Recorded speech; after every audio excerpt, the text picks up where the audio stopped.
प्यारे बच्चों, सभी को मेरा नमस्कार। मैं Navdeep Kaur, special teacher block Karnal, एक बार फिर से आपका स्वागत करती हूँ।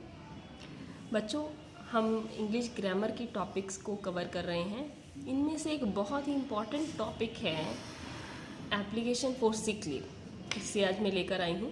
सिक लीव के लिए, छुट्टी लेने के लिए, जब भी आप बीमार हैं तो आप छुट्टी लेते हैं स्कूल से, तो आपको ज़रूरत पड़ती है एक सिक लीव लिखने की। आपने हिंदी में तो सीख ली होगी, उम्मीद है आपने इंग्लिश में भी सीख ली होगी, लेकिन आज हम उनको, अगर जिन्होंने सीख ली है वो रिवाइज़ करेंगे मेरे साथ, और जिन्होंने नहीं सीखी वो आज उसको सीखेंगे कि आप इंग्लिश में लीव लिख के, सिक लीव लिख के किस तरह से अपने स्कूल में दे सकते हैं।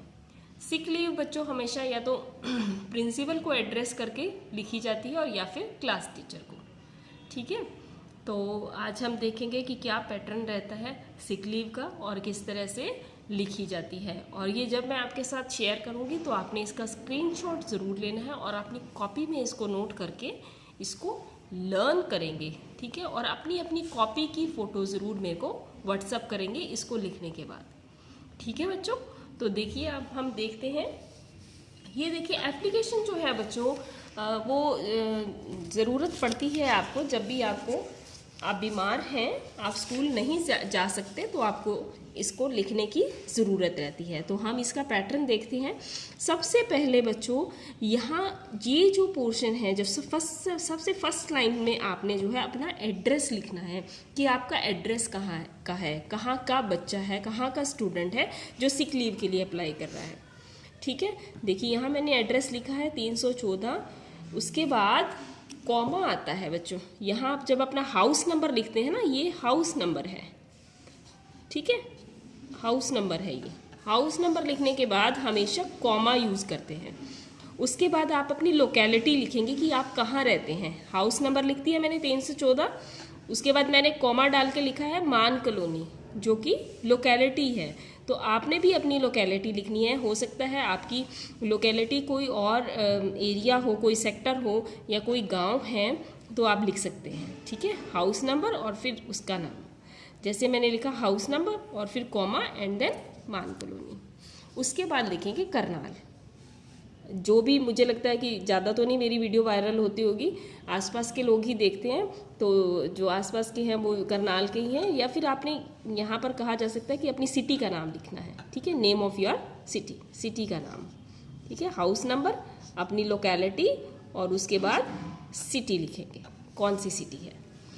इसके बाद बच्चों आपने यहाँ पर ध्यान देना है कि यहाँ पर आपने एक लाइन जो है वो लीव करनी है, लाइन छोड़नी है। कॉन्टिन्यूएशन में नहीं लिखेंगे, आप ध्यान से देखेंगे कहाँ कहाँ पर लाइन को लीव करना है। ये देखिए, मैं लिख रही हूँ, उल्टे हाथ से मेरे से लिखा नहीं जा रहा। लीव अ लाइन, यहाँ पर लाइन लीव करनी है आपने। यहाँ पर एड्रेस के बाद, आफ्टर एड्रेस, याद रखेंगे, आफ्टर एड्रेस आपने एक लाइन छोड़नी है और फिर डेट डालनी है। एड्रेस लिखने के बाद आपने लाइन छोड़नी है और फिर आपने डेट डालनी है विदाउट एनी कॉमा। बच्चे क्या करते हैं, यहाँ पर कई बार क्या करते हैं, 15 के बाद कॉमा डाल दिया, या डेट के बाद। ये 15 नवंबर 2020 जो है वो करंट डेट है, तो आप जो करंट डेट लिखेंगे उसके बाद कहीं भी आपने कॉमा नहीं डालना, ना ही डेट के बाद, ना ही मंथ नेम के बाद, और ना ही ईयर के बाद। इसका देखिए क्या पैटर्न रहता है इसका। जैसे मैंने यहाँ पर बताया था आपको, पहले हाउस नंबर आएगा, आपकी लोकेलिटी आएगी, फिर आपकी सिटी आएगी, फिर आपने लाइन छोड़नी है। तो डेट का पैटर्न रहता है, सबसे पहले आप अपनी डेट लिखेंगे जो करंट डेट है, और उसके बाद आपने मंथ नेम लिखना है, और फिर 2020 जो कि ईयर हो, जो भी ईयर चल रहा है, 2020 चल रहा है या 21 चल रहा है, जो भी ईयर चल रहा है वो ईयर लिखेंगे। इसको हम वाइस वर्सा भी लिख सकते हैं, इसको हम पहले भी लिख सकते हैं, मंथ को पहले भी लिख सकते हैं और डेट को बाद में भी लिख सकते हैं, ठीक है। तो मैंने ये पैटर्न, क्योंकि इजी है तो मैंने यही लिया है कि मैंने लिया है पहले डेट, क्योंकि ये बच्चों को इजीली याद हो जाएगा। पहले डेट, फिर मंथ, जैसे बोलते हैं बच्चे 15 नवंबर है, आज 17 है, तो उसी तरह से मैंने इसको लिया है। तो 15 पहले डेट, फिर मंथ और फिर उसके बाद ईयर। ठीक है, अब इसके बाद फिर से ध्यान देंगे, आपने यहाँ पर फिर से लाइन को छोड़ना है। अगेन यहाँ पर लीव अ लाइन, अगेन यहाँ पर आपने लाइन को छोड़ना है। आफ्टर डेट, डेट के बाद फिर से एक लाइन छोड़ेंगे। ठीक है बच्चों, यहाँ तक समझ आ गया आपको? उसके बाद आप अपने ये जो सिक लीव है अपने प्रिंसिपल को एड्रेस करके लिख रहे हैं। आप अपने प्रिंसिपल को लिख रहे हैं कि आपको छुट्टी चाहिए, आपको अवकाश चाहिए 1 दिन का, 2 दिन का या 4 दिन का। तो आप ये अपने प्रिंसिपल को लिख रहे हैं, तो आपने लिखना है the principal government girls senior secondary school. मैं इस time government girls senior secondary school में हूँ, तो आप यहाँ पर अपने स्कूल का नेम लिखेंगे। ठीक है, अगर आप गवर्नमेंट प्राइमरी स्कूल में हैं, या आप गवर्नमेंट मिडिल स्कूल में हैं, या आप गवर्नमेंट हाई स्कूल में हैं, या गवर्नमेंट सीनियर सेकेंडरी स्कूल में हैं, ये एक गर्ल्स स्कूल है इसलिए मैंने यहाँ पर लिखा है government girls senior secondary school. तो यहाँ पर आपके स्कूल का जो भी नाम है आप अपने स्कूल का नाम लिखेंगे यहाँ पर, name of your school. Principal के बाद द प्रिंसिपल, द का देखिए टी कैपिटल, ध्यान देने वाली बातें हैं बच्चों ये छोटी छोटी। द का टी कैपिटल और प्रिंसिपल का पी कैपिटल, दोनों के फर्स्ट लेटर जो है वो कैपिटल रहेंगे। इसी तरह से स्कूल के नाम में भी सारे फर्स्ट लेटर्स जो हैं वो कैपिटल रहेंगे। सारे फर्स्ट लेटर्स आपके नाम, स्कूल का जो भी नाम रहेगा उनके सभी के फर्स्ट लेटर्स जो है वो कैपिटल रहेंगे। ठीक है, उसके बाद आप यहाँ पर स्कूल का एड्रेस लिखेंगे, क्योंकि ये स्कूल करनाल में है तो मैंने यहाँ करनाल लिखा है। हो सकता है कोई स्कूल किसी और एरिया में है, मान लो दाहा में है या तो मैंने दाहा लिख दिया, या खेड़ा में है, खेड़ा चामरान में है तो मैंने यहाँ खेड़ा चामरान लिख दिया, घीड़ में है तो मैंने यहाँ घीड़ लिख दिया। कोई भी एरिया है, मेरे कहने का मतलब यहाँ पर ये है कि जिस भी एरिया में स्कूल है, किसी गांव में है तो वो गांव का नाम लिख देंगे आप यहाँ पे। ठीक है, ये शहर का स्कूल है तो करनाल में स्कूल है तो मैंने यहाँ पर करनाल लिखा है। और देखिए करनाल का फर्स्ट लेटर हमेशा, क्योंकि एक प्रॉपर नाउन है तो हमेशा कैपिटल। इस पे कॉमन और प्रॉपर नाउन पे भी मैंने एक वीडियो बनाई हुई है, आप उसको भी ध्यान से देखेंगे। तो ये करनाल जो है वो एक प्रॉपर नाउन है तो हम इसका फर्स्ट लेटर कैपिटल लिखेंगे। ठीक है बच्चों, अब इसके बाद देखिए द प्रिंसिपल, स्कूल का नाम और उसके बाद स्कूल का एड्रेस लिखने के बाद हमने फिर से एक लाइन को लीव करना है यहाँ पर। ठीक है, एक बार फिर से हमने एक लाइन लीव करनी है।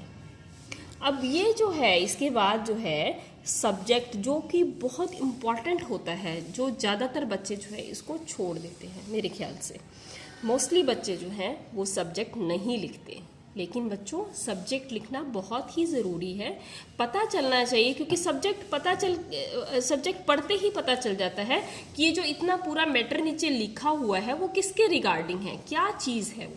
ठीक है, तो ये सब्जेक्ट ज़रूर लिखना है आपने। सब्जेक्ट का एस कैपिटल रहेगा, उसके बाद फुल स्टॉप, ये कॉलम डाल के आपने लिखना है application for sick leave, sick leave के लिए एप्लीकेशन। तो ये पढ़ते ही पता चल जाएगा जो भी उसको रीड कर रहा है, क्योंकि आपने इसको प्रिंसिपल को एड्रेस करके लिखा है तो प्रिंसिपल सर पढ़ते ही या मैडम पढ़ते ही इसको पता चल जाएगा, उनको पता चल जाएगा कि ये किस लिए है, ये सिक लीव के लिए एप्लीकेशन है। नेक्स्ट इज, इसके बाद फिर से आप एक लाइन लीव करेंगे। ठीक है, और फिर लिखेंगे रिस्पेक्टेड सर या मैम। तो आपके अगर सर हैं वहाँ पर तो आप वहाँ पर सर लिखेंगे, और अगर मैम है तो आप मैम लिखेंगे। ठीक है, जो भी है वहाँ पर हेड हैं, सर हैं या मैम हैं, तो आपने रिस्पेक्टेड करके सर और मैम लिखना है। नेक्स्ट है बेटा, इसके बाद आती है body of the letter, letter की बॉडी। बॉडी माने आप उसमें क्या मैटर लिख रहे हैं। आप लिख रहे हैं कि मैं आज, मेरा नाम ये है और मैं इस कक्षा में पढ़ता हूँ, इस तरह से लिखते हैं, है ना। और मैं इस कक्षा में पढ़ता हूँ और मैं बीमार हूँ, मुझे डॉक्टर ने आराम करने की सलाह दी है, और मैं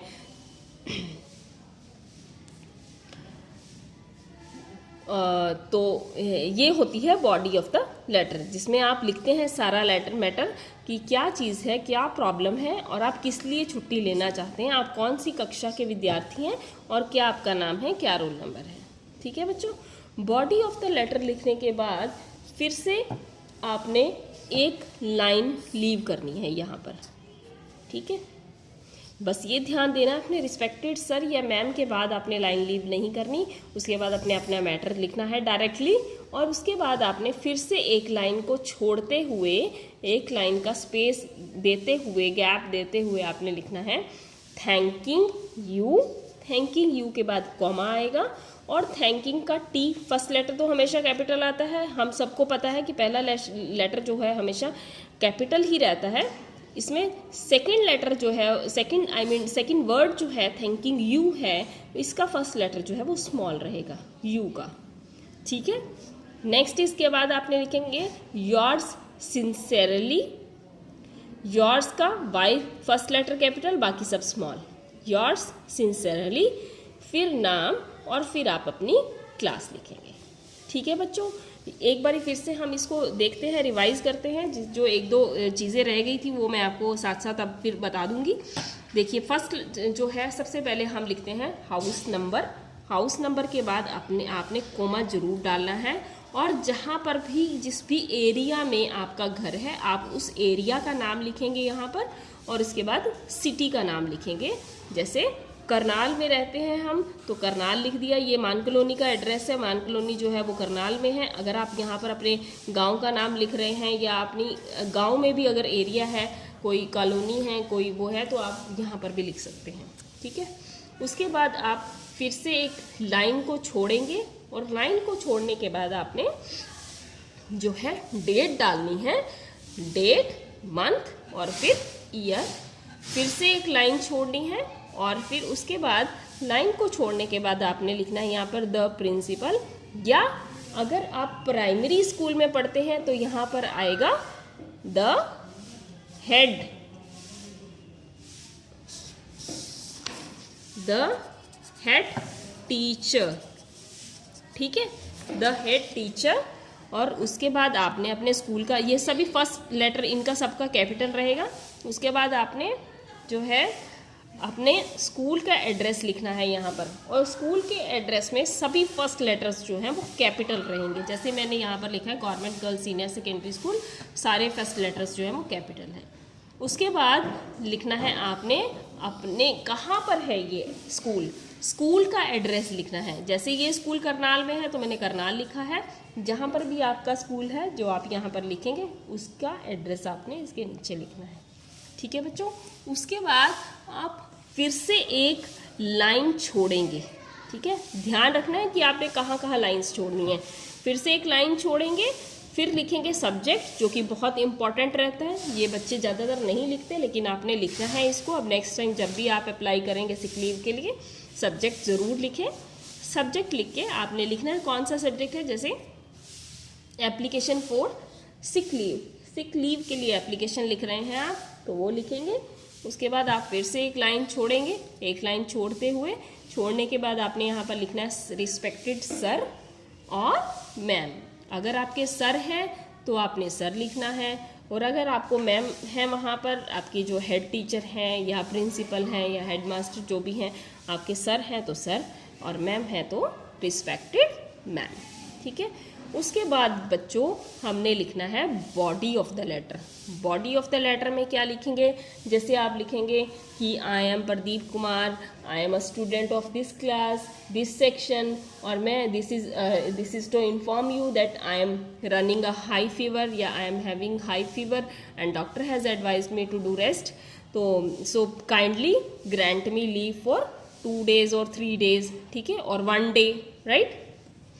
और उसके बाद ये होती है बॉडी ऑफ द लेटर। उसके बाद आपने एक लाइन फिर से लाइन छोड़ते हुए यहाँ पर ध्यान रखेंगे, रिस्पेक्टेड सर मैम के बाद लाइन नहीं छोड़नी, सीधा बॉडी लिखनी है। लेकिन इसके बाद आप एक लाइन को छोड़ते हुए उसके बाद थैंकिंग यू, और यू के बाद कॉमा ज़रूर लगाएं। ठीक है, और कहीं भी कॉमा नहीं है। देखिए पूरे लेटर में एक सिर्फ हाउस नंबर के बाद है, हाउस नंबर के बाद कॉमा है, और एक थैंकिंग यू के बाद कॉमा है। ठीक है, और थैंकिंग में टी फर्स्ट लेटर जो है वो कैपिटल, यू जो है वो उसका फर्स्ट लेटर स्मॉल, ठीक है। योर्स सिंसेरली, ठीक है। योर्स के बाद योर्स का फर्स्ट लेटर कैपिटल, सिंसेरली का स्मॉल, उसके बाद नेम और फिर क्लास। ये है बच्चों body of the letter. Application for sick leave किस तरह से हम लिखते हैं। तो बच्चों आशा करती हूँ आपको इससे ज़रूर फ़ायदा मिला होगा, आपको समझ आया होगा। और नेक्स्ट टाइम आप जब भी लीव लिखेंगे सिक लीव तो आप इंग्लिश में ही लिख के भेजेंगे। ठीक है बच्चों, मिलते हैं नई वीडियो में, तब तक के लिए धन्यवाद।